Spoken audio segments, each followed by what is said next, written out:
அனைவருக்கும் வணக்கம். நான் உங்கள் ரம்யா. குரூப் 4 முடிஞ்சதுங்க. அதை பற்றி ஃபீல் பண்ணிட்டு உட்காந்துட்டு இருக்கிறதுனால நமக்கு எந்த யூஸும் கிடையாது. நம்ம அடுத்தடுத்து படிக்க ஆரம்பிச்சிடலாம். நான் படிக்க ஸ்டார்ட் பண்ணிட்டேங்க. என்னோட சேர்ந்து நீங்களும் படிக்கணும்னா என்னை ஃபாலோ பண்ணி என்னுடைய சேனலை சப்ஸ்கிரைப் பண்ணி வச்சுக்கோங்க. வாங்க இந்திய அரசியலமைப்பு 10th ஸ்டாண்டர்டு பார்க்கலாம்.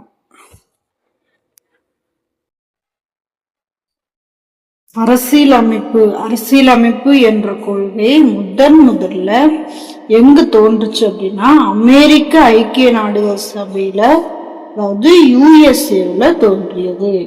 அரசியலமைப்பு என்ற கொள்கை முதல்ல அமெரிக்க ஐக்கிய நாடுகள் சபையில தோன்றுச்சு. அரசியலமைப்புடைய அவசியம் என்ன அப்படின்னா, அரசியலமைப்புடைய அவசியம் அப்படிங்கிறது அனைத்து மக்களாட்சி நாடுகளும் தங்களை நிர்வகித்து கொள்ள அரசியலமைப்பு அவசியமா இருக்குது. அனைத்து மக்களாட்சி நாடுகளும் தங்களை நிர்வகித்து கொள்ள அரசியலமைப்பு அப்படிங்கிறது அவசியமா இருக்குது. இந்திய அரசியலமைப்பு எப்படி உருவாக்கப்படுச்சு அப்படின்னா, 1946 அமைச்சரவை தூதுக்குழு திட்டத்தின் கீழ் 1946 அமைச்சரவை தூதுக்குழு திட்டத்தின் கீழ் கேபினட், அதாவது அமைச்சரவை தூதுக்குழு அப்படின்னா கேபினட் குழு, அதன் கீழ் உருவாக்கப்பட்டதுதான் இந்திய அரசியலமைப்பு. இது டிசம்பர் 6, 1946 இந்திய அரசியல் நிர்ணய சபை உருவாக்கப்படுது. டிசம்பர் 6 1946 இந்திய அரசியல் நிர்ணய சபை உருவாக்கப்பட்டுச்சு. இதுல மொத்தம் எத்தனை பிரதிநிதிகள், மாகாண பிரதிநிதிகள் எத்தனை பேர் அப்படின்னா 292 மாகாண பிரதிநிதிகள், 93 சுதேச அரசுகளின் நியமன உறுப்பினர்கள், பலுசிஸ்தான் சார்பில் ஒரு உறுப்பினர், மாகாண முதன்மை ஆணையர்கள்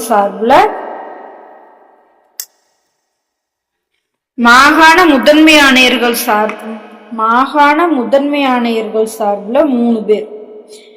அதுல இந்து, முஸ்லிம், சீக்கியர் அப்படின்னு ஒவ்வொரு மதத்திலையும் இருந்து ஒவ்வொருத்தரா எடுக்கப்பட்டதா சொல்லப்படுது. மொத்தம் 389 உறுப்பினர்கள் இந்திய அரசியல் நிர்ணய சபையில இருந்தாங்க. அதுல எத்தனை பெண் உறுப்பினர்கள் எத்தனை பேர் அப்படின்னா 15 பெண் உறுப்பினர்கள். மொத்தம் இந்தியாவுல 560 அரசியல் நிர்ணய சபை அரசியல் நிர்ணய சபையுடைய முதல் கூட்டம் 1946 டிசம்பர் 9 புதுடெல்லியில கூட்டப்பட்டது. அரசியல் நிர்ணய சபையுடைய முதல் கூட்டம் 1946 டிசம்பர் 9 புதுடெல்லியில கூட்டப்பட்டது. அதனுடைய இறுதி கூட்டம் 1950 ஜனவரி 24 இந்திய அரசியல் நிர்ணய சபையுடைய இறுதி கூட்டம் நடைபெற்றது. இந்திய அரசியல் நிர்ணய சபைக்கு தற்காலிக தலைவரா யாரை தேர்ந்தெடுக்கிறாங்க அப்படின்னா டாக்டர் சச்சிதானந்த சின்ஹா அப்படிங்கிறவர் தேர்ந்தெடுக்கிறாங்க. டாக்டர் சச்சிதானந்த சின்ஹா அவர்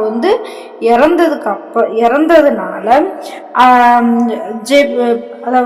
இறந்துடுறாரு. ஆனா டாக்டர் சச்சிதானந்த சின்ஹாவை தலைவரா தேர்ந்தெடுக்கலாம் அப்படின்னு சொல்லி பரிந்துரை செய்தவர் யார் அப்படின்னா JP கிருபாலினி அப்படிங்கிறவர் தான் இவரை தலைவரா தேர்ந்தெடுக்கலாம் அப்படின்னு சொல்லி பரிந்துரை செய்யறார். இதனுடைய இந்திய அரசியல் நிர்ணய சபையுடைய நிரந்தர தலைவர் நிரந்தர தலைவர் யார் அப்படின்னா டாக்டர் ராஜேந்திர பிரசாத். இவர் தான் வந்து டாக்டர் ராஜேந்திர பிரசாத் தான் வந்து நிரந்தர தலைவராக தேர்ந்தெடுக்கப்படுறாரு. இதனுடைய துணை தலைவர்கள் யார் யார் அப்படின்னா ஹெச்சி முகர்ஜி, வி.டி. கிருஷ்ணமாச்சாரி. ஹெச்சி முகர்ஜி, வி.டி. கிருஷ்ணமாச்சாரி. இந்த அரசியல் நிர்ணய சபையானது மொத்தம் 11 அமர்வுகளால் 166 நாட்கள் வந்து நடைபெற்றது. இந்த கூட்டத்தொடர் வந்து நடைபெற்றது அப்படின்னு சொல்லி சொல்றாங்க. இதுல எத்தனை திருத்தங்கள் வந்து முன்வைக்கப்பட்டுச்சு அப்படின்னா 2473 திருத்தங்கள் வந்து முன்வைக்கப்பட்டுச்சு. 12 கூட்டத்தொடர்கள் நடைபெற்றதாக வந்து அது 12 தொகுதிகளா கூட்டத்தொடர்கள் வந்து நடைபெற்றது அப்படின்னு சொல்லி சொல்றாங்க. இந்திய அரசியலமைப்பு சட்ட வரைவு குழுவுடைய தந்தை அல்லது இந்திய அரசியலமைப்பு சட்ட வரைவு குழுவுடைய இந்திய அரசியலமைப்பு சட்ட வரைவு குழுவின் தந்தையாகவும் இந்திய அரசியலமைப்பு சட்ட வரைவு குழுவின் தந்தை எனவும் தலைவர் எனவும் அழைக்கப்படக்கூடியவர் யார் அப்படின்னா டாக்டர் B.R. அம்பேத்கர் அவர்கள். அதே மாதிரி இந்திய அரசியலமைப்பு சட்ட வரைவு குழுவுடைய சட்ட ஆலோசகர் யார் அப்படின்னா P.N. ராவ். சட்ட ஆலோசகர் வந்து P.N. ராவ் அப்படின்னு சொல்லி அவர் தான் வந்து சட்ட ஆலோசகர், வரைவு குழுவுடைய சட்ட ஆலோசகர். அம்பேத்கருடைய தலைமையில இந்திய அரசியலமைப்பு சட்டம் வந்து உருவாக்கப்பட்டுச்சு. டாக்டர் அம்பேத்கர் அவர்களுடைய தலைமையில இந்திய அரசியலமைப்பு சட்டம் உருவாக்கப்பட்டுச்சு. இதுல மொத்தம் 7 உறுப்பினர்கள். இந்திய அரசியலமைப்பு சட்ட வரைவு குழு உறுப்பினர்கள் எத்தனை பேர் அப்படின்னா மொத்தம் 7 பேர் மட்டும்தான். 7 பேர் தான் உறுப்பினர்கள். மொத்தம் 7 பேர் தான். இறுதியா சட்ட ஆலோசகர் வந்து P.N. ராவ். அதுவே வரைவு ஆலோசகர் யார் அப்படின்னா S.N. முகர்ஜி அப்படிங்கிறவர். இந்திய அரசியலமைப்பு சட்ட ஆலோசகர் P.N. ராவ், வரைவு ஆலோசகர் வந்து S.N. முகர்ஜி. இறுதியா எப்படி வந்து இந்திய அரசியலமைப்பு அமைக்கப்படுது அப்படின்னா முகவுரை, 22 பாகங்கள், 395 சட்ட பிரிவுகள், 8 அட்டவணைகள் அப்படின்னு சொல்லி உருவாக்கப்பட்டுச்சு. 8 அட்டவணைகள் அப்படின்னும் 1949 நவம்பர் 26 இந்திய அரசியலமைப்பு வந்து ஏற்றுக்கொள்ளப்பட்டுச்சு. 1949 நவம்பர் 26 இந்திய அரசியலமைப்பு ஏற்றுக்கொள்ளப்பட்டது. அதே 1950 ஜனவரி 26 இந்திய அரசியலமைப்பு சட்டம் வந்து நடைமுறைக்கு வந்துச்சு. ஏற்றுக்கொள்ளப்பட்ட நாள் வந்து 1949 நவம்பர் 26. அதே நடைமுறைக்கு வந்தது வந்து ஜனவரி 26. இதுதான் வந்து இந்திய குடியரசு தினமா நம்ம கொண்டாடுறோம். அதே மாதிரி பிரேம் பெஹாரி நரேன் ரைஜடா என்பவரால் இந்திய அரசியலமைப்பு சட்டம் இத்தாலிய பாணியில அவருடைய கைப்பட எழுதப்பட்டுச்சு.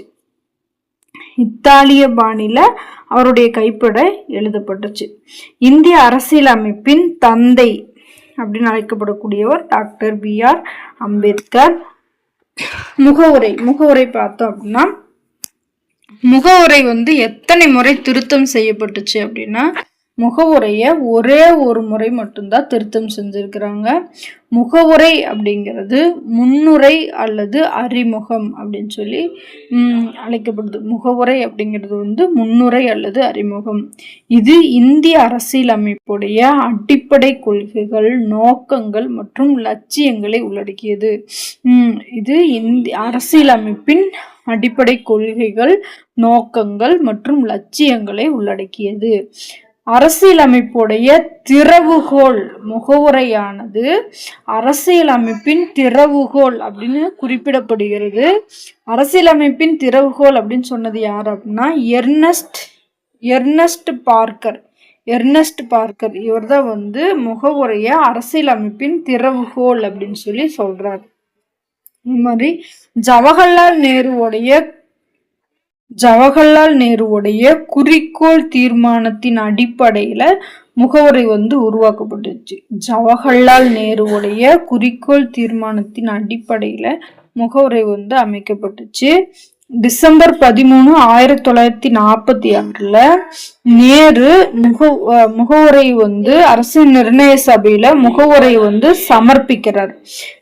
சமர்ப்பித்த டேட் வந்து டிசம்பர் 13, 1946 ஜவஹர்லால் நேரு அவர்கள் அரசியல் நிர்ணய சபையில முகவுரை வந்து சமர்ப்பிக்கிறது.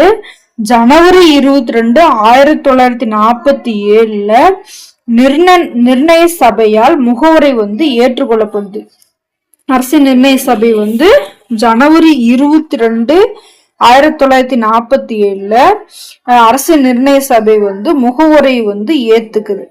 இத முன்னாள் பிரதமரா இருந்த இந்திரா காந்தி அம்மையார் கொண்டு வந்த 1976 42வது அரசியலமைப்பு சட்ட திருத்தத்தின்படி முன்னாள் பிரதமர் இந்திரா காந்தி அம்மையார் வந்து 1976 42வது அரசியலமைப்பு சட்ட திருத்தத்தின்படி முகவுரையில சமதர்மம், மதச்சார்பின்மை, ஒருமைப்பாடு என்ற 3 புதிய சொற்கள் முகவுரையில சேர்க்கப்பட்டுச்சு. அது சமதர்மம், மதச்சார்பின்மை, ஒருமைப்பாடு அப்படிங்கிற 3 புதிய சொற்களை அப்போ அந்த 42வது சட்ட திருத்தத்தின்படி சேர்க்கப்பட்டுச்சு. இது இந்திய மக்களாகிய நாம் என்ற சொற்களுடன் இந்திய அரசமைப்புடைய முகவுரை வந்து தொடர்கிறது. இந்திய அரசியலமைப்புடைய முகவுரை எப்படி ஆரம்பிக்குது அப்படின்னு கேட்டாங்கன்னா, இந்திய மக்களாகிய நாம் அப்படிங்கிற சொற்களோடு இந்திய அரசியலமைப்புடைய முகவுரை வந்து தொடர்கிறது. இந்தியா ஒரு இறையாண்மை கொண்ட குடியரசு அப்படின்னு ஆரம்பத்துல இருந்துச்சு. நான் அந்த 42வது சட்டத்திட்டத்துக்கு முன்னாடி இறையாண்மை கொண்ட குடியரசு அப்படின்னு இருந்தத எப்படி மாத்துனாங்க அப்படின்னா, 42வது சட்டத்திட்டம் இறையாண்மை மிக்க சமதர்ம சமயச்சார்பற்ற அல்லது மதச்சார்பற்ற அப்படின்னு சொல்லலாம். ஜனநாயக அல்லது மக்களாட்சி குடியரசு என முகவுரை வந்து திருத்தம் செய்யப்பட்டுச்சு. இதுல ஆர்டர் வந்து ரொம்ப முக்கியம். இறையாண்மை மிக்க சமதர்ம சமயச்சார்பற்ற ஜனநாயக குடியரசு அல்லது இறையாண்மை மிக்க சமதர்ம மதச்சார்பற்ற மக்களாட்சி குடியரசு சொல்லி சொல்லலாம். இந்திய மக்களுக்கு முகவுரை வந்து சமூக, பொருளாதார, அரசியல், நீதி என அனைத்திலும் பாதுகாப்பு வழங்குவது இதனுடைய முக்கிய நோக்கம். முகவுரையுடைய முக்கிய நோக்கம் சிந்தித்தல், உணர்வுகளை வெளிப்படுத்துதல், நம்பிக்கை, சமய வழிபாடுகள்ல சுதந்திரம், இதெல்லாம் வந்து முகவுரை வந்து வழங்குது. 1789 பிரெஞ்சு புரட்சி நடந்துச்சு. 1789 பிரெஞ்சு புரட்சி நடந்துச்சு. அப்போ சுதந்திரம், சமத்துவம், சகோதரத்துவம் ஆகியன முக்கிய முழக்கங்களாயின. 1789 பிரெஞ்சு புரட்சியின் போது சுதந்திரம், சமத்துவம், சகோதரத்துவம் ஆகியன முக்கிய முழக்கங்களாயின. இந்திய அரசமைப்புடைய முகவுரையில் இவற்றுக்கு முக்கியத்துவம் தரப்பட்டது. அப்போ இதுல வந்து என்னன்னா, எப்போ 1789 பிரெஞ்சு புரட்சி நடந்துச்சு. அதுல சுதந்திரம், சமத்துவம், சகோதரத்துவம் ஆகியன முக்கிய முழக்கங்களாச்சு. இது இந்திய அரசியலமைப்புடைய முகவுரையில இதுக்கு வந்து முக்கியத்துவம் தரப்பட்டது அப்படின்னு சொல்லி சொல்றாங்க. அடுத்தது அடிப்படை உரிமைகள். அடிப்படை உரிமைகள் அப்படின்னு பார்த்தோம்னா அடிப்படை உரிமைகள் இது இந்திய அரசியலமைப்பு சட்டம் பகுதி 3 சட்டப்பிரிவு 12 35 வரைக்கும் அடிப்படை உரிமைகள் பற்றி கூறுகின்றன. இந்திய அரசியலமைப்பு சட்டம் பகுதி 3 சட்டப்பிரிவு 12 to 35 வரை அடிப்படை உரிமைகள் பற்றி கூறுகின்றன. அமெரிக்க ஐக்கிய நாடுகளின் அரசியலமைப்பில் உள்ள அடிப்படை உரிமைகளின் தாக்கத்தால் உருவாக்கப்பட்டது. அமெரிக்க ஐக்கிய நாடுகளுடைய அரசியலமைப்பின் தாக்கத்தால் உருவாக்கப்பட்டது இந்த அடிப்படை உரிமைகள். முதல்ல அதாவது நவம்பர் 26, 1949 இந்திய அரசியலமைப்பு ஏற்றுக்கொள்ளப்பட்ட போது 7 அடிப்படை உரிமைகள் இருந்துச்சு. இந்திய அரசியலமைப்பு ஏற்றுக்கொள்ளப்பட்டப்போ எத்தனை அடிப்படை உரிமைகள் இருந்துச்சு அப்படின்னா 7 அடிப்படை உரிமைகள் இருந்துச்சு. ஆனால் தற்போது எத்தனை அடிப்படை உரிமைகள் இருக்குது அப்படின்னா 6 அடிப்படை உரிமைகள் மட்டுமே உள்ளன. பகுதி 3 அடிப்படை உரிமைகள்.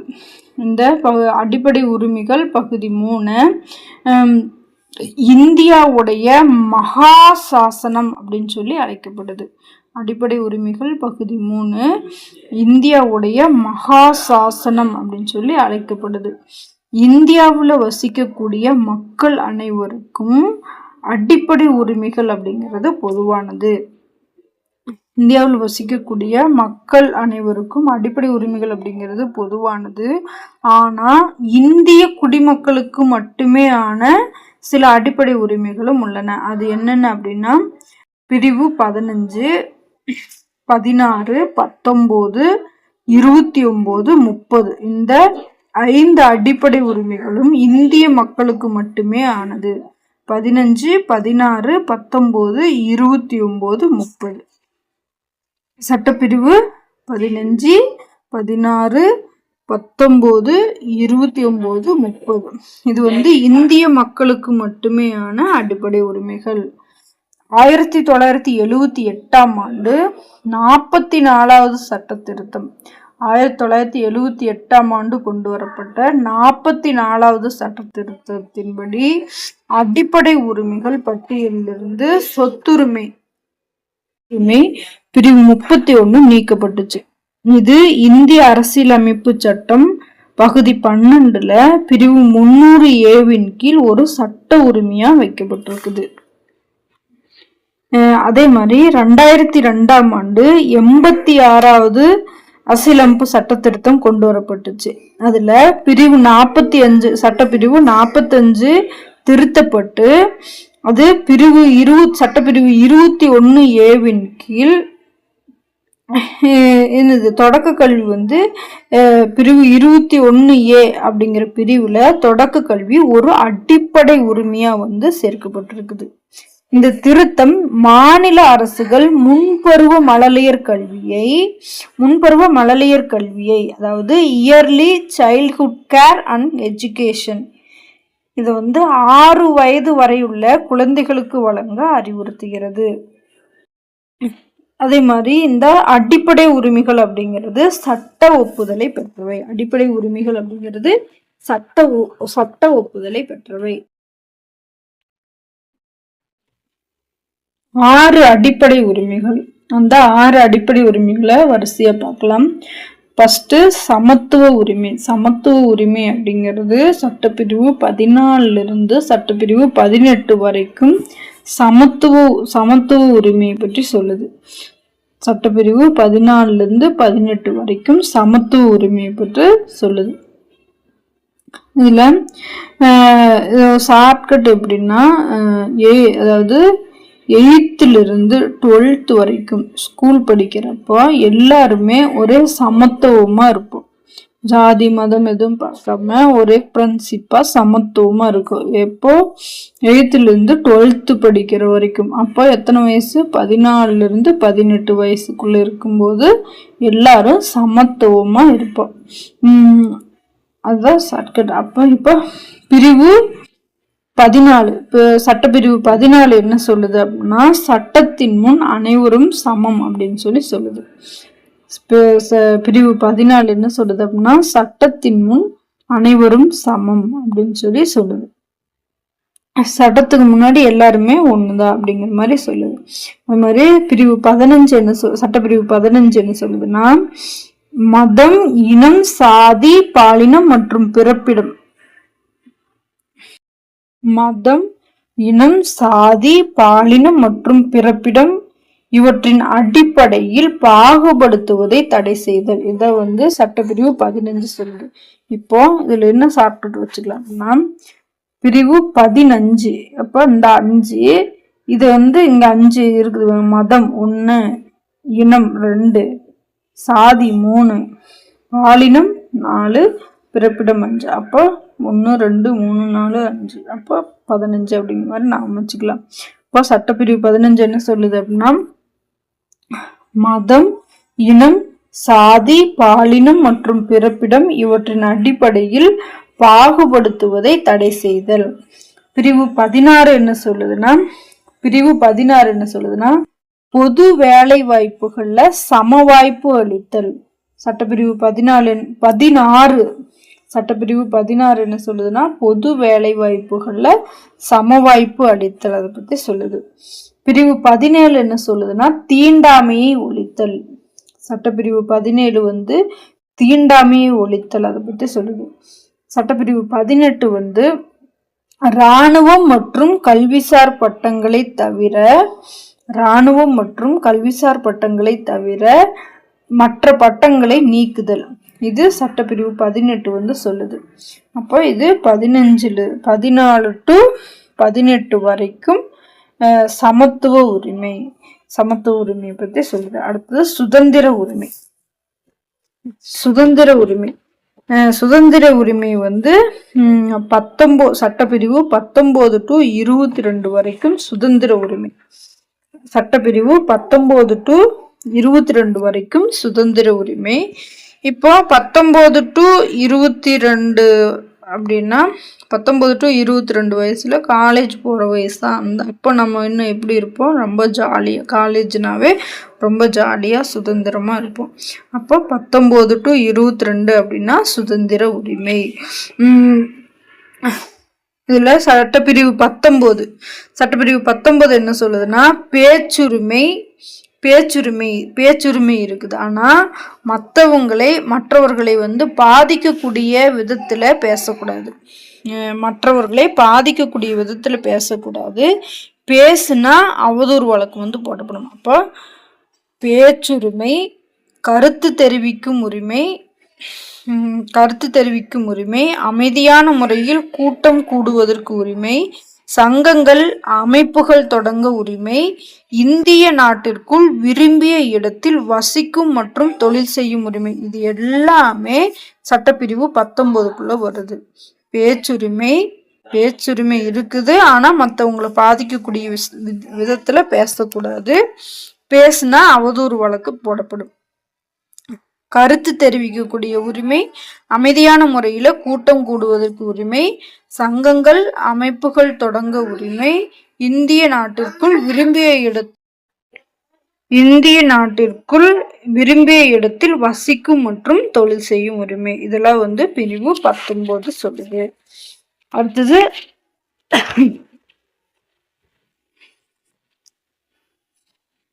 பிரிவு 20 என்ன சொல்லுது அப்படின்னா பிரிவு 20 குற்றம் சாட்டப்பட்ட நபர்களுக்கான உரிமை, தண்டனைகளிலிருந்து பாதுகாப்பு பெறும் உரிமை. பிரிவு 20 குற்றம் சாட்டப்பட்ட நபர்களுக்கான உரிமை, தண்டனைகளிலிருந்து பாதுகாப்பு பெறும் உரிமை பிரிவு 20. பிரிவு 21 என்ன சொல்லுது அப்படின்னா வாழ்க்கை மற்றும் தனிப்பட்ட சுதந்திரத்திற்கு பாதுகாப்பு பெறும் உரிமை. பிரிவு 21 என்ன சொல்லுது அப்படின்னா வாழ்க்கை மற்றும் தனிப்பட்ட சுதந்திரத்திற்கு பாதுகாப்பு பெறும் உரிமை. அதை பத்தி சொல்லக்கூடியது பிரிவு 21. சுத்தமான தண்ணீர், காற்று இதெல்லாம் கிடைக்கலன்னா நம்ம பிரிவு 21 கீழ் வழக்கு போடலாம். பிரிவு 21A இதுதான் 45 தூக்கி 20 இங்க புதுசா போடப்பட்டது. தொடக்க கல்வி பெறக்கூடிய உரிமை. பிரிவு 22 வந்து என்ன சொல்லுதுன்னா, சில வழக்குகள்ல கைது செய்து தடுப்பு காவல்ல வைக்காமல் இருப்பதற்கான பாதுகாப்பு உரிமை பிரிவு 22. அடுத்தது சுரண்டலுக்கு எதிரான உரிமை. 3வது சுரண்டலுக்கு எதிரான உரிமை. சுரண்டலுக்கு எதிரான உரிமை வந்து சட்டப்பிரிவு 23 இருந்து சட்டப்பிரிவு 24 வரைக்கும். சட்டப்பிரிவு 23, 24 சுரண்டலுக்கு எதிரான உரிமை. சட்டப்பிரிவு 23, 24 சுரண்டலுக்கு எதிரான உரிமை. பிரிவு 23 என்ன சொல்லுது அப்படின்னா, கட்டாய வேலை, கொத்தடிமை முறை மற்றும் மனிதத்தன்மையற்ற வியாபாரத்தை தடுத்தல். கட்டாய வேலை, கொத்தடிமை முறை மற்றும் மனிதத்தன்மையற்ற வியாபாரத்தை தடுத்தல். இதெல்லாம் வந்து பிரிவு 23 வந்து போடப்பட்டிருக்குது. பிரிவு 24 வந்து தொழிற்சாலைகள் மற்றும் ஆபத்தான இடங்கள்ல குழந்தை தொழிலாளி முறையை தடுத்தல். பிரிவு 24. தொழிற்சாலைகள் மற்றும் ஆபத்தான இடங்களில் குழந்தை தொழிலாளி முறையை தடுத்தல். பிரிவு 24. அடுத்தது சமயச்சார்பு உரிமை. சமயச்சார்பு உரிமை இது பிரிவு 25 to 28 வரைக்கும் சமயச்சார்பு உரிமை. சமயச்சார்பு உரிமை இதுக்கு எப்படி ஒரு ஷார்ட்கட் வச்சுக்கலாம்னா, 25லேருந்து 28 அப்படின்னா ஒரு கல்யாணம் பண்ணி ஒரு வேலை வாய்ப்பு வாங்கக்கூடிய வயசு.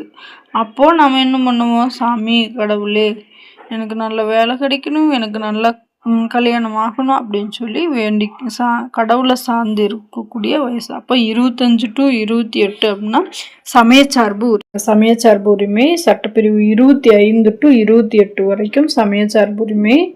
பிரிவு 25 என்ன சொல்லுதுன்னா, எந்த ஒரு சமயத்தையும் ஏற்கவும் பின்பற்றவும் பரப்பவும் உரிமை உண்டு அப்படின்னு சொல்லி சொல்லுது. பிரிவு 25 எந்த ஒரு சமயத்தையும் ஏற்கவும் பரப்பவும் பின்பற்றவும் உரிமை உண்டு அப்படின்னு சொல்லி பிரிவு 25 சொல்லுது. பிரிவு 26 என்ன சொல்லுதுன்னா, சமய விவகாரங்களை நிர்வகிக்கக்கூடிய உரிமை உண்டு அப்படின்னு சொல்லி பிரிவு 26 சொல்லுது. பிரிவு 26 வந்து சமய விவகாரங்களை நிர்வகிக்கும் உரிமை உண்டுன்னு பிரிவு 26 சொல்லுது. பிரிவு 27 என்ன சொல்லுதுன்னா, எந்த ஒரு மதத்தையும் பரப்புவதற்கு வரி செலுத்த தேவையில்லை, வரி செலுத்துவதற்கு எதிரான உரிமை உண்டு அப்படின்னு சொல்லி பிரிவு 27 சொல்லுது. பிரிவு 28 என்ன சொல்லுதுன்னா, மதம் சார்ந்த கல்வி நிறுவனங்கள்ல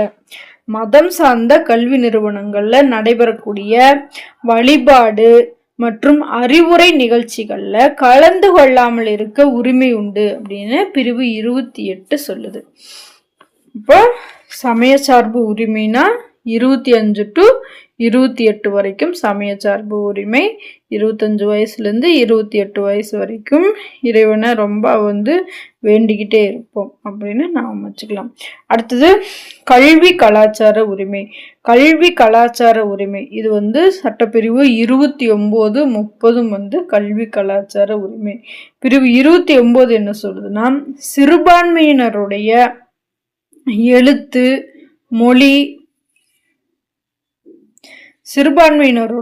எழுத்து, மொழி, கலாச்சாரம் இதெல்லாம் வந்து பாதுகாக்கப்பட வேண்டும் அப்படின்னு சொல்லக்கூடியது பிரிவு 29 கல்வி கலாச்சார உரிமை. பிரிவு 30 என்ன சொல்லுதுன்னா, சிறுபான்மையினருக்காக கல்வி நிறுவனங்களை நிறுவி அதை நிர்வகிக்கவும் உரிமை உண்டு அப்படின்னு சொல்லுது பிரிவு 30. அடுத்தது அரசியலமைப்புக்கு உட்பட்டு தீர்வு காணும் உரிமை. அரசியலமைப்புக்கு உட்பட்டு தீர்வு காணும் உரிமை. இது வந்து சட்டப்பிரிவு 32 அரசியலமைப்புக்கு உட்பட்டு தீர்வு காணும் உரிமை. தனிப்பட்டவருடைய அடிப்படை உரிமைகள் பாதிக்கப்படுறப்போ நீதிமன்றத்தை அணுகி அந்த உரிமையை வந்து பெறலாம் அப்படின்னு சொல்லக்கூடியத வந்து சட்டப்பிரிவு 32. தனிப்பட்டவருடைய அடிப்படை உரிமைகள் பாதிக்கப்படும் போது நீதிமன்றத்தை அணுகி உரிமையை பெறலாம் அப்படின்னு சொல்லக்கூடியது. பெரும் முதலாளிகளிடமிருந்து வந்த எதிர்ப்பு காரணமாக பொது ஆண்டு 1215 இங்கிலாந்து மன்னர் 1ஆம் ஜான் என்பவரால் வெளியிடப்பட்ட உரிமைகள் பட்டயமே மகாசாசனம் எனப்படும். இதுவே குடிமக்களின் அடிப்படை உரிமைகளுடன் தொடர்புடைய முதல் எழுதப்பட்ட ஆவணமாகும். குடிமக்களின் அடிப்படை உரிமைகளுடன் தொடர்புடைய முதல் எழுதப்பட்ட ஆவணம் எது அப்படின்னா இந்த 1ஆம் ஜான் என்பவரால் வெளியிடப்பட்ட உரிமைகள் பட்டயம் 1615. அரசியலமைப்புடைய 42வது சட்ட திருத்தம் 1976 கொண்டு வரப்பட்ட 42வது சட்ட திருத்தம். இது குறு அரசியலமைப்பு அப்படின்னு சொல்லி அறியப்படுது. அரசியலமைப்புடைய 42வது சட்ட திருத்தம் குறு அரசியலமைப்பு அல்லது சிறு அரசியலமைப்பு அப்படின்னு சொல்லி அறியப்படுது. ஏன்னா இதுல அவ்வளோ சட்ட திருத்தங்கள் கொண்டு வந்திருக்கிறாங்க. அதிகப்படியான சட்ட திருத்தங்கள் இந்த 42வது சட்ட திருத்தத்துல கொண்டு வரப்பட்டிருக்குது. அடுத்தது அரசியலமைப்புக்கு உட்பட்டு தீர்வு காணும் உரிமை. அரசியலமைப்புக்கு உட்பட்டு தீர்வு காணும் உரிமை சட்டப்பிரிவு 32. இது எப்படி அப்படின்னா நீதிமன்ற முத்திரையுடன் நீதிமன்றத்தால் வெளியிடப்படக்கூடிய ஆணை அல்லது கட்டளை இதை என்னன்னு சொல்லுவாங்க அப்படின்னா நீதி பேராணை அப்படின்னு சொல்லுவாங்க. நீதிமன்ற முத்திரையுடன் நீதிமன்றத்தால் வெளியிடப்படக்கூடிய ஆணை அல்லது கட்டளை அத நீதி பேராணை அப்படின்னு சொல்லுவாங்க. இது சில சட்டங்களை நிறைவேற்றாமல் தடை செய்வதற்கு இந்த நீதி பேராணை பயன்படுது. உச்ச நீதிமன்றமும் உயர் நீதிமன்றமும் 5 வகையான நீதி பேராணைகளை வெளியிடக்கூடிய அதிகாரத்தை பெற்றிருக்குது. உச்ச நீதிமன்றமும் உயர் நீதிமன்றமும் 5 வகையான நீதி பேராணைகளை வெளியிடக்கூடிய அதிகாரத்தை பெற்றிருக்கிறது. உச்ச நீதிமன்றம் அரசியல் அமைப்பின் பாதுகாவலன் அப்படின்னு சொல்லி அழைக்கப்படுகிறது. அரசியலமைப்பின் பாதுகாவலன் அப்படின்னு அழைக்கப்படக்கூடியது எது அப்படின்னா உச்ச நீதிமன்றம். Doctor B R. அம்பேத்கருடைய கூற்றுப்படி சட்டப்பிரிவு 32 அந்த சட்டப்பிரிவு 32 என்னது அப்படின்னா அரசியலமைப்புக்கு உட்பட்டு தீர்வு காணும் உரிமை அப்படின்னு அது இருக்கக்கூடிய சட்டப்பிரிவு 32 அரசியலமைப்புடைய இதயம் மற்றும் ஆன்மா அப்படின்னு சொல்லி சொல்றாரு. யார் அப்படின்னா அம்பேத்கர் அவர்கள் சட்டப்பிரிவு 32 இந்திய அரசியலமைப்புடைய இதயம் மற்றும் ஆன்மா அப்படின்னு சொல்லி சொல்றாரு. அடுத்தது ஆட்கொணர்வு நீதி பேராணை. ஃபர்ஸ்ட் மொத்தம் எத்தனை வகையான நீதி பேராணைகளை நீதிமன்றம் வெளியிடும் அப்படின்னா 5 வகையான நீதி பேராணைகளை வெளியிடும். ஆட்கொணர்வு நீதி பேராணை, கட்டளையுறுத்தும் நீதி பேராணை, தடையுறுத்தும் நீதி பேராணை, தகுதிமுறை வினவும் நீதி பேராணை, ஆவண கேட்பு பேராணை அப்படின்னு சொல்லி 5 வகையான நீதி பேராணைகளை நீதிமன்றம் பிறப்பிக்கும். இதுல ஆட்கொணர்வு நீதி பேராணை அப்படின்னு என்னன்னா ஆட்கொணர்வு நீதி பேராணை அப்படின்னா சட்டத்திற்கு புறம்பாக அதாவது ஒருவர் கைது செய்வதை சட்டத்திற்கு புறம்பாக ஒருவரை கைது செய்வதை தடுக்கக்கூடியதா ஆட்கொணர்வு நீதி பேராணை. சட்டத்திற்கு புறம்பாக கைது செய்வதை தடுப்பதற்கு பிறப்பிக்கப்படக்கூடியது ஆட்கொணர்வு நீதி பேராணை. கட்டளையுறுத்தும் நீதி பேராணை அப்படின்னா ஒரு மனுதாரர் சட்ட உதவியை பயன்படுத்தி அவருடைய மனு தொடர்பான அந்த வேலைகள் அந்த பணிகளை சம்பந்தப்பட்ட துறையிலிருந்து நிறைவேற்றிக்க முடியும். அதுதான் கட்டளையுறுத்தும் நீதி பேராணை. அடுத்து தடையுறுத்தும் நீதி பேராணை அப்படின்னா ஒரு கீழ் நீதிமன்றமானது தன்னுடைய சட்ட எல்லையை தாண்டி செயல்படுவதை தடுக்கக்கூடியதுதான் தடையுறுத்தும் நீதி பேராணை. இந்த சட்டப்பிரிவு 32 இருக்குது இல்லையா, அரசியலமைப்புக்கு உட்பட்டு தீர்வு காணும் உரிமை. இது நேரடியாகவே உச்ச நீதிமன்றத்தினை நாடக்கூடிய உரிமையை இந்த சட்டப்பிரிவு 32 கொடுக்குது. சட்டப்பிரிவு 32 கொடுக்குது. அடுத்தது ஆட்கொணர்வு ஆவணக்கேற்பு பேராணை. ஆவணக்கேற்பு பேராணை உயர் நீதிமன்றம் தனக்கோ அல்லது உயர் அதிகாரிக்கோ ஆவணங்களை நியாயமான பரிசீலனைக்கு அனுப்ப நீதிமன்றங்களுக்கு இடக்கூடிய ஆணைதான் ஆவணக்கேற்பு பேராணை. ஒரு உயர் நீதிமன்றம் தனக்கு கீழே இருக்கக்கூடிய உயர் உயர் அதிகாரிகளுக்கு ஆவணங்களை கொடுக்கணும் அப்படின்னு சொல்லி அந்த பரிசீலனைக்காக ஆவணங்களை கொடுக்கணும்னு சொல்லி கீழ் நீதிமன்றங்களுக்கு இடக்கூடிய ஆணைதான் ஆவணக்கேற்பு பேராணை. அடுத்து தகுதி முறை வினவும் நீதி பேராணை. தகுதி முறை வினவும் நீதி பேராணை அப்படின்னா தகாத முறையில அரசு அலுவலகத்தை கைப்பற்றுவதை தடை செய்வதற்காக போடக்கூடியது தகுதி முறை வினவும் நீதி பேராணை. அடுத்து அரசு நெறிமுறையுறுத்தும் கோட்பாடுகள். அரசு நெறிமுறையுறுத்தும் கோட்பாடுகள் அல்லது அரசு வழிகாட்டு நெறிமுறைகள் அப்படின்னு சொல்லலாம். இது பகுதி 4 சட்டப்பிரிவு 36 51 வரைக்கும் இருக்குது. அரசு நெறிமுறையுறுத்தும் கோட்பாடுகள் அல்லது அரசு வழிகாட்டு நெறிமுறைகள் பகுதி 4 சட்டப்பிரிவு 36 51 வரைக்கும் இருக்குது.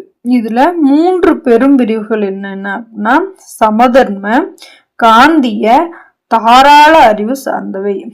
முக்கியம் இதுவும் வரிசை முக்கியம். சமதர்ம, காந்திய, தாராள அறிவு சார்ந்தவை அப்படின்னு சொல்லி இந்திய அரசியல் அமைப்பின் புதுமையான சிறப்பம்சம் அப்படின்னு சொல்லி இந்த அரசு நெறிமுறையுறுத்தும் கோட்பாட்டை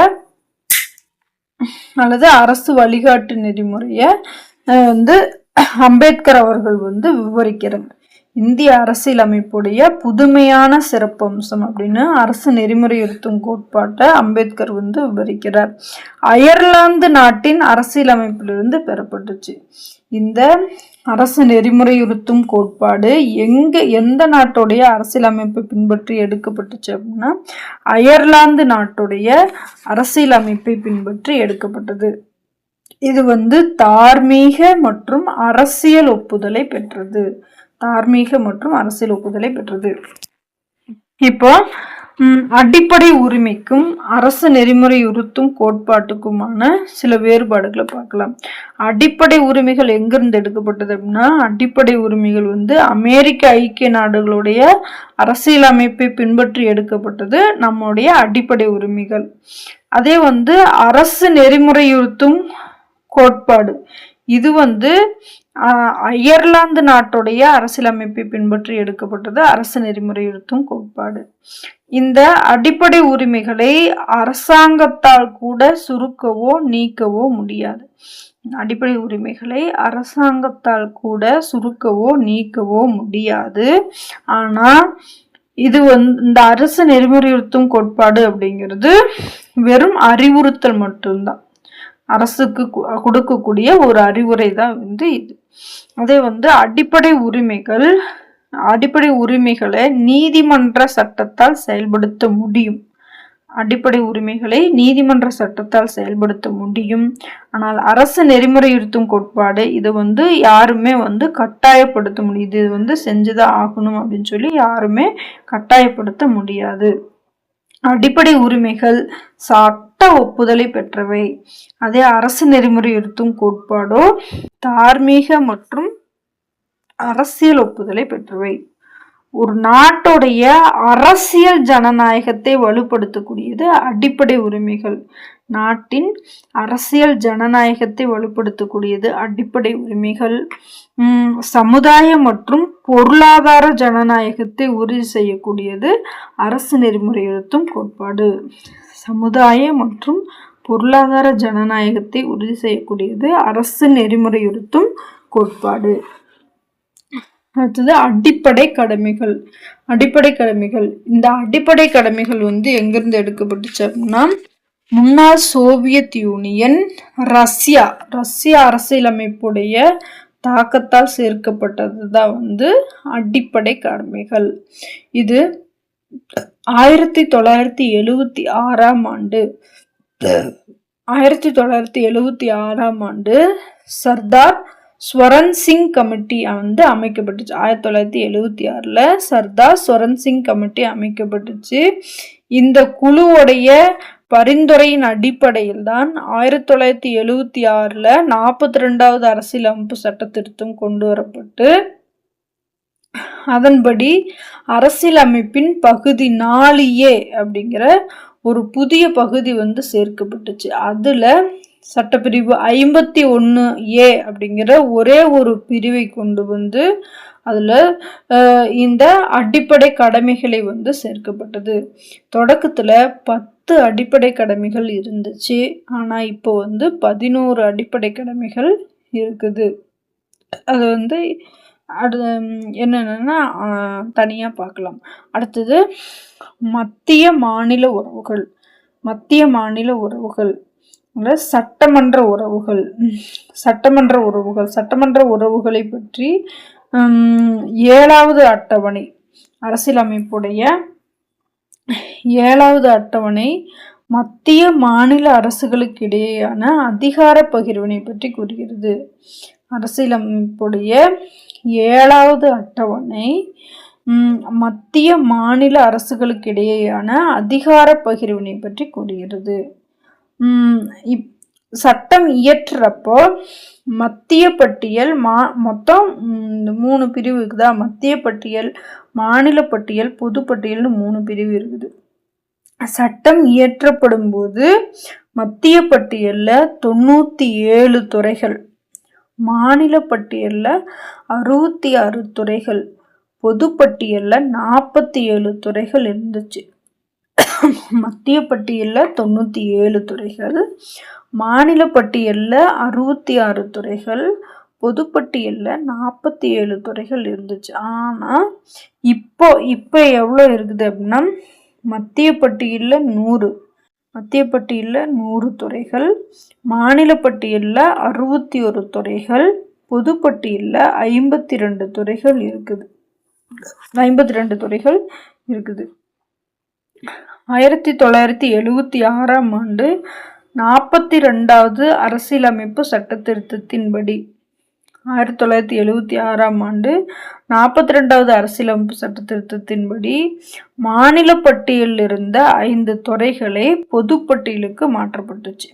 1976ஆம் ஆண்டு 42வது அரசியலமைப்பு சட்ட திருத்தத்தின்படி மாநில பட்டியலில் இருந்த 5 துறைகளை தூக்கி பொதுப்பட்டியலுக்கு மாற்றப்பட்டுச்சு. அது என்னென்ன அப்படின்னா, கல்வி, காடுகள், எடைகள் மற்றும் அளவுகள், பறவைகள் மற்றும் வனவிலங்குகள் பாதுகாப்பு, உச்ச நீதிமன்றம், உயர் நீதிமன்ற அமைப்புகளை தவிர பிற நீதிமன்றங்களுடைய நீதி நிர்வாகம், இதெல்லாம் வந்து பொதுப்பட்டியலுக்கு மாற்றப்பட்டுச்சு. அடுத்தது குடியுரிமை. சிட்டிசன் அப்படின்னு என்னன்னா, சிட்டிசன் அப்படிங்கிறது ஒரு நகர அரசில் வசிப்பவர். இந்த சிட்டிசன் அப்படிங்கிற சொல் வந்து சிவிஸ் அப்படிங்கிற லத்தீன் மொழி சொல்லிலிருந்து பெறப்பட்டுச்சு. இந்தியா வந்து ஒரு ஒற்றை குடியுரிமை கொண்ட நாடு. ஆனா அமெரிக்கா வந்து இரட்டை குடியுரிமை கொண்ட நாடு. மாகாணத்திற்கு ஒரு குடியுரிமை, நாட்டுக்கு அப்படின்னு ஒரு குடியுரிமை அப்படின்னு சொல்லி அமெரிக்கா வந்து இரட்டை குடியுரிமை. ஆனா நம்ம இந்தியாவில் ஒற்றை குடியுரிமை முறைதான் வந்து பின்பற்றப்படுது. குடியுரிமை வந்து பகுதி 2 சட்டப்பிரிவு 5 to 11 வரைக்கும் குடியுரிமையை பற்றி குறிப்பிடுகிறது. சட்டப்பிரிவு 5 to 11 குடியுரிமையை பற்றி குறிப்பிடுகிறது. பகுதி 2. குடியுரிமை சட்டம் 1955 இயற்றப்பட்டுச்சு. குடியுரிமை சட்டம் எப்போ இயற்றப்பட்டுச்சு அப்படின்னா 1955 குடியுரிமை சட்டம் வந்து இயற்றப்பட்டுச்சு. இது வந்து அரசியலமைப்பு சட்ட திருத்தத்தால் 8 முறை திருத்தப்பட்டுள்ளது அப்படின்னு இது வந்து புக்கில் இருக்கக்கூடிய இன்ஃபர்மேஷன். 8 முறை திருத்தப்பட்டிருக்குன்னு. ஆனா 9வது முறையா 2019ஆம் ஆண்டு 9வது முறையா ஒரு டைம் வந்து குடியுரிமை வந்து திருத்தப்பட்டது. ஆக மொத்தம் இப்போ வந்து 9 முறை வந்து திருத்தம் செய்யப்பட்டிருக்குது. இப்போ குடியுரிமை வந்து எத்தனை முறைகளில் பெறலாம் அப்படின்னா 5 வழிகளில் குடியுரிமை வந்து பெறலாம். ஒன்று பிறப்பின் மூலம், இன்னொன்று பிறப்பின் மூலம், வம்சாவளி மூலம், பதிவின் மூலம், இயல்புரிமை மூலம், பதிவின் மூலம், இயல்புரிமை மூலம், பிரதேச நாடுகள் இணைவின் மூலம். பிறப்பின் மூலம் அப்படின்னா 1950 ஜனவரி 26 அன்னைக்கோ இல்லை அதுக்கு பின்னாடியோ இந்தியாவில் பிறந்த யாரா இருந்தாலும் அவங்க வந்து இந்திய குடிமக்களாக கருதப்படுவர். இது பிறப்பின் மூலம் பெறக்கூடிய குடியுரிமை. வம்சாவளி மூலம் அப்படின்னா இந்த டேட் 1950 ஜனவரி 26 அன்னைக்கு வெளிநாட்டில் பிறந்த அன்னைக்கோ அல்லது அதுக்கப்புறமோ வெளிநாட்டில் பிறந்த ஒருத்தருடைய தந்தை இந்திய குடிமகனாக இருக்கக்கூடிய பட்சத்தில் அவங்க வந்து வம்சாவளி மூலம் குடியுரிமையை பெற முடியும். அடுத்தது பதிவின் மூலம், அதாவது ஒருத்தர் வந்து ஒரு பொருத்தமான அங்கீகாரத்துடன் பதிவு செஞ்சு இந்திய குடியுரிமையை பெற முடியும். இயல்புரிமை, அது எனக்கு வந்து இந்திய நாடு எனக்கு ரொம்ப பிடிச்சிருக்குது, நான் இந்த நாட்டில் வாழணும்னு ஆசைப்படுறேன் அப்படின்னு சொல்லி இயல்புரிமை கோரி விண்ணப்பிப்பதன் மூலம் இந்திய குடியுரிமையை வந்து பெற முடியும். அல்லது அடுத்து 5வது பிரதேச நாடுகள் இணைவின் மூலம், அதாவது ஒரு நாட்டை சேர்ந்த ஒரு பிரதேசங்கள் வந்து நம்ம நாட்டோட இணையும் போது அப்போ வந்து அந்த பிரதேச நாடுகளுடைய மக்கள் இந்திய மக்களா வந்து அங்கீகரிக்கப்படுவார்கள். அப்போ இது வந்து பிரதேச நாடுகள் இணைவின் மூலம். இப்படி 5 வழிகளில் குடியுரிமை வந்து பெறலாம். பிறப்பின் மூலம், வம்சாவளி மூலம், பதிவின் மூலம், இயல்புரிமை மூலம், பிரதேச நாடுகள் இணைவின் மூலம் அப்படின்னு 5 வழிகளில் குடியுரிமை வந்து பெற முடியும். அடுத்தது குடியுரிமை இழத்தல். குடியுரிமையை வந்து எத்தனை முறைகளில் இழக்கலாம் அப்படின்னா 3 வழிகளில் குடியுரிமையை வந்து இழப்பாங்க. ஒன்று, தானாகவே முன் வந்து இந்திய குடியுரிமை வேண்டான்னு சொல்லி குடியுரிமையை இழக்கிறது. 2வது, வேறு நாட்டு குடியுரிமை பெறும்போது இந்த இந்திய குடியுரிமை வந்து தானாகவே வந்து கேன்சல் ஆயிடும். வேறு நாட்டில் குடியுரிமை வாங்கினா இந்திய குடியுரிமை கேன்சல் ஆயிரும். 3வதா, தேச துரோக செயல் புரிஞ்சா அவங்க வந்து குடியுரிமையை வந்து இழப்பாங்க. இதுக்கு முன்னாடி காமன்வெல்த் குடியுரிமை அப்படிங்கிற ஒன்று இருந்துச்சு. இந்த காமன்வெல்த் குடியுரிமை வந்து 2003ஆம் ஆண்டு சட்ட திருத்தத்தின்படி காமன்வெல்த் குடியுரிமை நீக்கப்பட்டுச்சு. 2003ஆம் ஆண்டு சட்ட திருத்தத்தின்படி காமன்வெல்த் குடியுரிமை வந்து நீக்கப்பட்டுச்சு. அடுத்தது நிர்வாக உறவுகள். மத்திய மாநில உறவுகளில் நிர்வாக உறவுகள் பார்க்கலாம். மத்திய மாநில உறவுகள், நிர்வாக உறவுகள். மத்திய அரசு பிரத்யோக நிர்வாக அதிகாரம் பெற்றுள்ளது. மத்திய அரசு வந்து பிரத்யோக நிர்வாக அதிகாரம் பெற்றுள்ளது. நாடாளுமன்றம் தொடர்பான விஷயங்களில் சட்டமியற்ற சிறப்பு அதிகாரம் பெற்றுள்ளது. மாநில அரசுகள் செய்து கொள்ளப்படக்கூடிய உடன்படிக்கை அல்லது ஒப்பந்தங்களை அங்கீகரிக்கிறது. இதெல்லாம் வந்து நிர்வாக உறவுகள். 1969ஆம் ஆண்டு மத்திய மாநில அரசுகளுடைய உறவுகள் குறித்து ஆராய தமிழக அரசு டாக்டர் PV ராஜாமன்னர் தலைமையின் கீழ் 3 குழு ஒன்றை நியமிச்சிச்சு.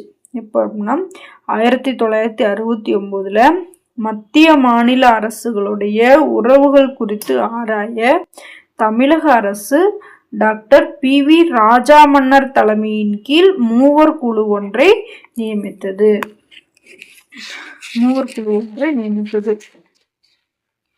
அடுத்தது நிதி சார்ந்த உறவுகள். நிதி சார்ந்த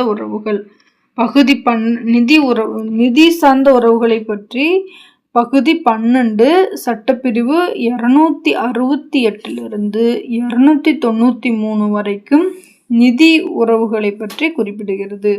நிதி உறவுகளை பற்றி குறிப்பிடக்கூடிய சட்டப்பிரிவு சட்டம் இந்த பகுதி 12 சட்டப்பிரிவு 268 293 வரைக்கும் நிதி சார்ந்த உறவுகள் பற்றி குறிப்பிடப்படுகிறது.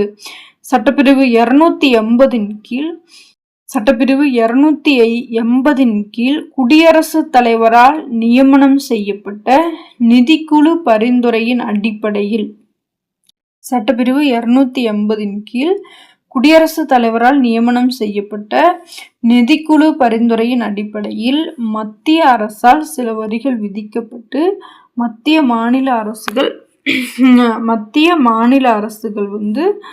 அதை பிரிச்சுக்குது. இதை நிதி உறவுகள் மத்திய மாநில அரசுகளின் உறவினை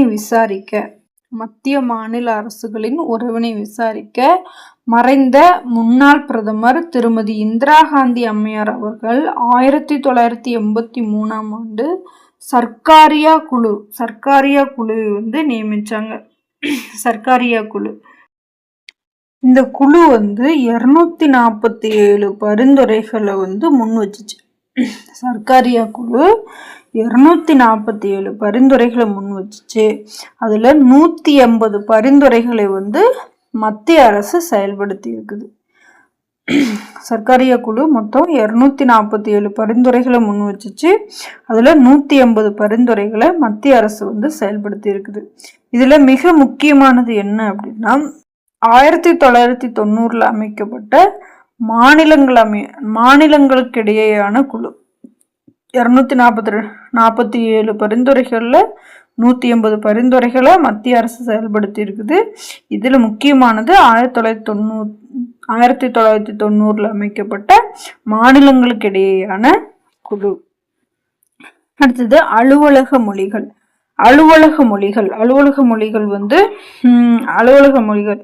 யூனியன் பிரதேச மொழிகள், வட்டார மொழிகள், நீதித்துறை மொழிகள், சட்டம் மற்றும் சிறப்பு வழிகாட்டு மொழிகள் அப்படின்னு அலுவலக மொழிகளை 4 பகுதிகளா பிரிக்கலாம். யூனியன் பிரதேச மொழிகள், வட்டார மொழிகள், நீதித்துறை மொழிகள், சட்டம் மற்றும் சிறப்பு வழிகாட்டு மொழிகள் அப்படின்னு அலுவலக மொழிகளை 4 பகுதிகளா பிரிக்கலாம்.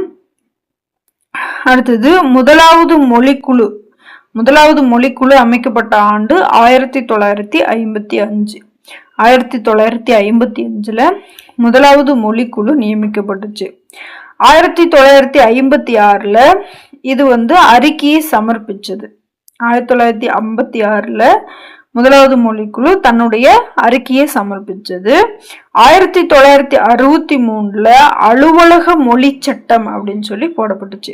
1963 அலுவலக மொழி சட்டம் அப்படின்னு சொல்லி போடப்பட்டுச்சு. இந்த சட்டம் இச்சட்டம் என்ன அப்படின்னா ஹிந்தியுடன் ஆங்கிலம் 15 ஆண்டுக்கு பிறகு கூட தன்னுடைய பயன்பாட்டை தொடரலாம் அப்படிங்கிறதா இந்த அலுவலக மொழி சட்டம். 1967 ஆண்டு அலுவலக மொழி திருத்த சட்டம் அப்படின்னு சொல்லி ஒண்ணு போடப்பட்டுச்சு. 1967 ஆண்டு அலுவலக மொழி திருத்த சட்டம் அப்படின்னு சொல்லி போடப்பட்டு அதுல அலுவலக மொழியாக ஆங்கிலம் காலவரையறையின்றி தொடரலாம் அப்படின்னு சொல்லி போடப்பட்டுச்சு. 1967 ஆண்டு அலுவலக மொழி திருத்த சட்டம்னு போடப்பட்டு அதுல அலுவலக மொழியா ஆங்கிலம் காலவரையறையின்றி தொடரலாம் அப்படின்னு சொல்லி சொல்லப்பட்டுச்சு. அடுத்தது 2004 ஆண்டு இந்திய அரசு செம்மொழிகள் எனும் புதிய வகைப்பாட்டினை ஏற்படுத்த தீர்மானித்தது. 2004 ஆண்டு இந்திய அரசு செம்மொழிகள் அப்படிங்கிற புதிய வகைப்பாட்டினை ஏற்படுத்த தீர்மானித்தது. அதன்படி 6 மொழிகள் செம்மொழிக்கான தகுதி பெற்றிருந்துச்சு. 6 மொழிகள். தமிழ் 2004, சமஸ்கிருதம் 2005, தெலுங்கு கன்னடம் 2008, மலையாளம் 2013, ஒடியா 2014. மொத்தம் 6 மொழிகள் செம்மொழிகள் அப்படிங்கிற புதிய வகைப்பாட்டினை ஏற்படுத்துச்சு. அடுத்தது அவசர கால ஏற்பாடுகள். அவசர கால ஏற்பாடுகள் இதுல தேசிய அவசர நிலை, அதுல 3 வகையானது அவசர நிலைகள் இருக்குது. தேசிய அவசர நிலை, மாநில அவசர நிலை, தேசிய அவசர நிலை, மாநில அவசர நிலை, நிதி சார்ந்த அவசர நிலை அப்படின்னு சொல்லி மூன்று விதமான அவசர நிலைகள் இருக்குது. அதுல தேசிய அவசர நிலையை பற்றி குறிப்பிடக்கூடிய சட்டப்பிரிவு 352. தேசிய அவசர நிலையை பற்றி குறிப்பிடக்கூடிய சட்டப்பிரிவு 352. குடியரசுத் தலைவர் 352வது சட்டப்பிரிவின் கீழ் இந்த தேசிய அவசர நிலையை அறிவிப்பார். இதுல தேசிய அவசர நிலையிலேயே 2 வகையா பிரிக்கலாம். ஒண்ணு வெளிப்புற அவசர நிலை அப்படின்னும், 2 உள்நாட்டு அவசர நிலை அப்படின்னும் 2 பிரிவா பிரிக்கலாம். வெளிப்புற அவசர நிலை அப்படின்னா போரோ அல்லது வெளிநாட்டினருடைய ஆக்கிரமிப்பு காரணமாக பிறப்பிக்கக்கூடியது வெளிப்புற அவசர நிலை. உள்நாட்டு அவசர நிலை அப்படின்னா ஆயுதமேந்திய கிளர்ச்சி காரணமாக அவசர நிலை அறிவிக்கப்பட்டுச்சுன்னா அது உள்நாட்டு அவசர நிலை. 1962 அவசர நிலை அறிவிக்கப்பட்ட ஆண்டுகள், இதுவரைக்கும் அவசர நிலை அறிவிக்கப்பட்ட ஆண்டுகள் என்னென்னா 1962, 1971, 1975. 1962ல இந்தியாவுக்கும் சீனாவுக்கும் போர் ஏற்பட்டப்போ அவசர நிலை பிறப்பிக்கப்பட்டுச்சு. 1962ல 1971, 75ல இந்தியா பாகிஸ்தான் போர் காரணமா அவசர நிலை பிறப்பிக்கப்பட்டுச்சு. அடுத்தது மாநில அவசர நிலை. இது சட்டப்பிரிவு 356 கீழ் போடப்படக்கூடியது மாநில அவசர நிலை. இது மாநில அவசர நிலை சட்டப்பிரிவு 352 படி, அதாவது 352 நடைமுறையில் இருந்துச்சுனாலும் இல்ல தேர்தல் ஆணையம் சட்டமன்ற தேர்தல் நடத்த உகந்த சூழல் இல்லை என்று சான்றளித்தால் மட்டுமே இந்த மாநில அவசர நிலை ஓராண்டை தாண்டியும் தொடர முடியும். அதிகபட்சமா அந்த அவசர நிலையுடைய காலம் அப்படிங்கிறது 3 ஆண்டுகள். மாநிலமானது குடியரசுத் தலைவர் சார்பாக ஆளுநரால் ஆளப்படுகிறது. மாநிலமானது குடியரசுத் தலைவர் சார்பாக ஆளுநரால் ஆளப்படுகிறது. இந்தியாவுல முதன்முறையா 1951ல பஞ்சாப் மாநிலத்துல குடியரசுத் தலைவர் ஆட்சி நடைமுறையில இருந்துச்சு. இந்தியாவுல முதன்முறையா 1951ல பஞ்சாப் மாநிலத்துல குடியரசுத் தலைவர் ஆட்சி நடைமுறையில இருந்துச்சு.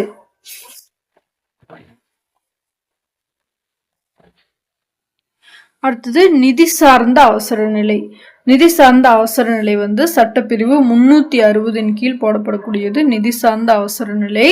இது இந்தியாவில் இதுவரைக்கும் அறிவிக்கப்படல.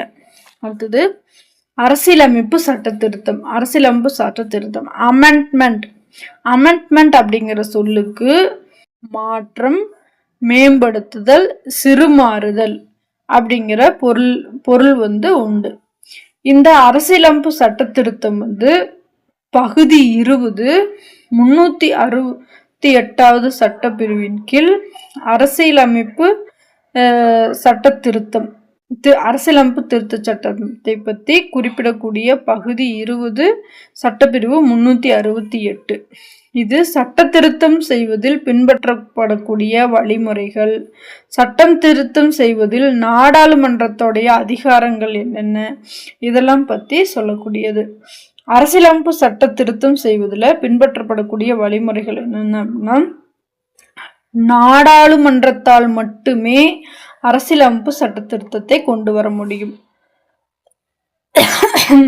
மாநில சட்டமன்றத்தால் இது அரசியலமைப்பு சட்ட திருத்தத்தை கொண்டு வர முடியாது. அரசியலமைப்பு சட்ட திருத்தத்துடைய வகைகள்: சாதாரண அறுதி பெரும்பான்மை மூலம் அரசியலமைப்பு சட்ட திருத்தம் செய்ய முடியும். சிறப்பு அறுதி பெரும்பான்மை மூலம், சிறப்பு அறுதி பெரும்பான்மையுடன் பாதிக்கும் மேற்பட்ட மாநில சட்டமன்றங்களின் ஒப்புதல்களை பெறுவதன் மூலம் அப்படின்னு சொல்லி இந்த 3 முறைகள் மூலம் அரசியலமைப்பு சட்ட திருத்தத்தை கொண்டு வர முடியும். அரசியலமைப்புடைய சீர்திருத்த குழுக்கள் இந்திய அரசு 2000ஆம் ஆண்டு அரசியலமைப்பின் செயல்பாடு குறித்து ஆய்வு செய்ய இந்திய அரசு 2000ஆம் ஆண்டு இந்திய அரசியலமைப்புடைய செயல்பாடு குறித்து ஆய்வு செய்ய திரு MN வேங்கடச்செலையா அவருடைய தலைமையின் கீழ் தேசிய சீராய்வு ஆணையம் ஒன்று அமைச்சது. இது அரசின் பல்வேறு நிலைகள் அவற்றுக்கிடையேயான தொடர்பு மற்றும் பங்களிப்புகள் குறித்து ஆய்வு செய்ய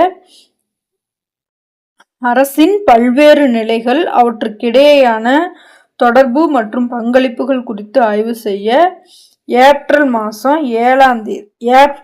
2007ஆம் ஆண்டு 3 உறுப்பினர்களை கொண்ட MM பூஞ்சி தலைமையில் ஒரு ஆணையத்தை அமைச்சிச்சு. ஃபர்ஸ்ட் 2000ஆம் ஆண்டு MN வெங்கடச்செலையா தலைமையில தேசிய சீராய்வு ஆணையத்தை அமைச்சது.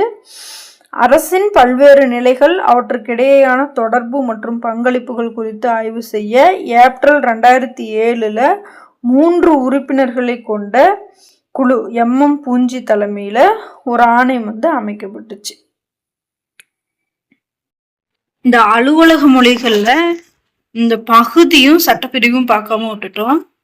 அலுவலக மொழிகளை பற்றி குறிப்பிடக்கூடிய பகுதி 17, சட்டப்பிரிவு 343 351 வரைக்கும் அலுவலக மொழிகள் பற்றி குறிப்பிடக்கூடிய சட்டப்பிரிவு.